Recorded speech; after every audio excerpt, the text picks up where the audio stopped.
Weche mag ohala ni joriemb tuk-tuk e boma ma Kisumu obago ng'anyo kaluwore kod chik manyien manyocha oketi gi tend boma ma Kisumu matamogi ting'o jowuoth. Jo tuk-tuk go wacho ni kum ma kamano biro medo mana hinyo yuto margi, kaka Millicent Adhiambo leronwa. Okinyi kar sa 3 weg tuk-tuk oluwo apaya kochomo apis gavana mayudore City Hall ma Kisumu. En wuoth mar ng'anyo mamuol kaluwore kod chik manyien mane maneja mar boma ma Kisumu Abalawanga ogolo matamo gi dhi nyime kod ting'o jowuoth. Tuk-tuk ni en mar ting'o dhano, ok en mar mizigo. Chikno chal ka gima ne ok odonjonegi maber, gino mane omiyo gisundo maneja mar boma no mondo ogwe tao.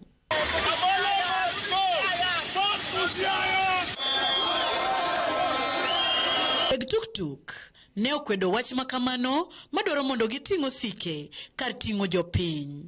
Gino ma omiyo gibuogo weyo chulo osuru ka gitielo midhiero ma gisebedo ka gikaloe. Wabago ng'anyo kaluwore ga Abalawanga dwani owe ting'o abiria wadwa ting' mzigo.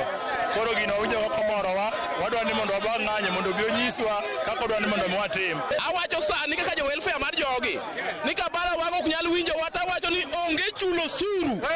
Aja tuk-tuk mora wayudo mabiro ng'ado stika ka en adui mar ja tuk-tuk ibiro ng'ado stika ka tin adui marwa kochakre kawuono mondo Abalawanga onyiswa ni tuk-tuk powers mane ogolo powers kure nikech NTSA emonego bed ni nyiso wa ni wadhi ting'o msigo kata wating'o passengers. Moko gijowango makata shed waonge go watiyo kuonde maricho makata kuma wachung'e onge kata abiria wa nigi kata ka chwe kama gibuoge onge to pesa rocho 200,000 dwe ka dwe. Kuom mano wadagi kaka jo tuk-tuk. County mar Kisumu onyiswa maber.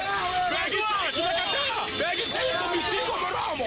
Bagi dwani tuk-tuk ka tuk-tuk otignegi. Bende ne giwacho ni gibiro dhi nyime kod ng'anyo makamano nyaka tend kaunti no winj ywak gi.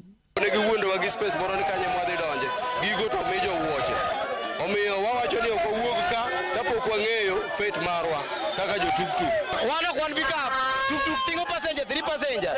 Odwani wadhi kanye rocho osuru 200,000. Wabiro ng'anyo chakre kawuono nyaka juma ni rum wadagi. Komachielo e kaunti ma Nakuru gikone to gavana makono Susan Kiika oyiene matatu donjo e chuny boma tok tamogi kuom ndalo buora. Nakuru is a transport hub. Si magari kwenda kwote kaunti Kenya hii Nakuru inapita. But it is also an economic hub. So mimi kama governor I will be silly ama nitakuwa mjinga kumaliza biashara ya Nakuru. So on one hand pia tunataka kuamsha nini? Economy. Si ndio hiyo? Na pia mimi nilitafuta kura on the platform ya kusaidia na kuamsha biashara za hustlers. Gavana Kiika Orlando Ma kokalo e lalruok mane obedogo gi weg matatugo. Millicent Adhiambo, Ramogi TV.